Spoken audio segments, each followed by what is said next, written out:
Polisi tetapkan Saifuddin Ibrahim jadi tersangka ujaran kebencian. Kepala Divisi Humas Polri Irjen Pol Dedi Prasetyo mengatakan, pihaknya telah menetapkan status tersangka terhadap Saifuddin Ibrahim terkait kasus dugaan tindak pidana ujaran kebencian. Karena Saifuddin Ibrahim meminta agar Menteri Agama Yakut Kholil Qoumas menghapus 300 ayat dalam Al-Quran.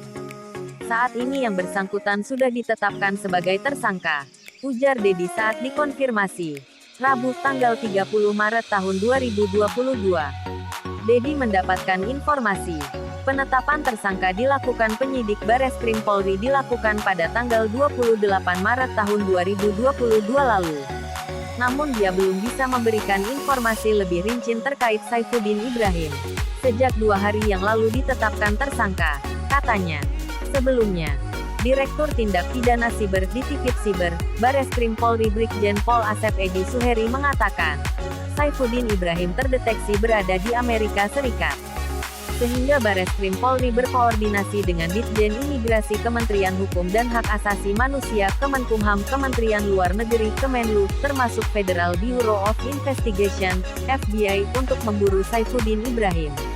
Diketahui, Saifuddin Ibrahim diduga melanggar sejumlah pasal, yakni Pasal 45A Ayat 2, Jo Pasal 28 Ayat 2 UU Nomor 19 Tahun 2016 tentang perubahan atas UU Nomor 11 Tahun 2008 tentang IT dan, atau Pasal 156 KUHP dan, atau Pasal 156 AKUHP dan, atau Pasal 14 Ayat 1 Ayat 2, dan, atau Pasal 15 UU Nomor 1 Tahun 1946 tentang Peraturan Hukum Pidana.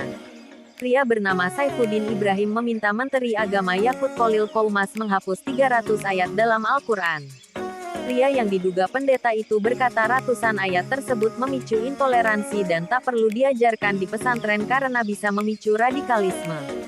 Bahkan kalau perlu 300 ayat yang menjadi pemicu hidup intoleran, pemicu hidup radikal dan membenci orang lain karena beda agama itu di-skip atau direvisi atau dihapuskan dari Al-Quran Indonesia.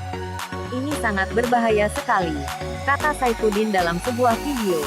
Saifuddin juga menyebutkan bahwa pesantren di Indonesia cenderung melahirkan para teroris. Dia pun meminta agar seluruh kurikulum dalam pesantren diubah sepenuhnya.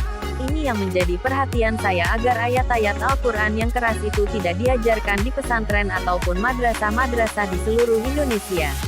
Merevisi semua kurikulum itu agar tidak menghancurkan bangsa kita, ujarnya.